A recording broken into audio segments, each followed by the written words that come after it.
the vast majority of people inside the real estate space still aren't making any money. NAR says 87% of all new agents fail after 5 years in the industry. Look, the market is going to change. It's going to adjust. It's not a matter of if, it's only when. Are you being unstoppable or are you being lazy?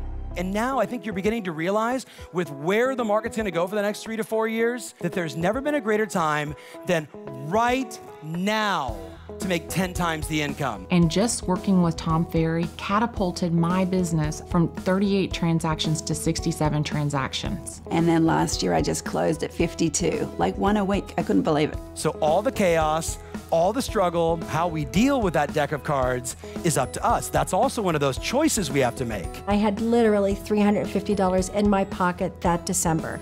And this year I've slated to make over $200,000. I have a realtor who's been working with me using the Tom Ferry system. He'll earn over $1 million.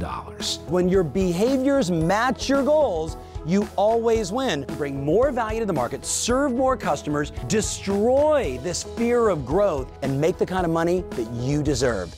There's always relevant information that keeps us on top of our game. Tom, thank you from the bottom of my heart. You're an amazing guy, and I know you really come from the heart. I wake up, kick ass, and repeat, all thanks to you. I just want to thank you, not only making me a better real estate agent, but making me a better person. The goal is to have a business that you love, surrounded by people that you love, working and serving customers that you love, making money that you love, and you have a life and a business that you love.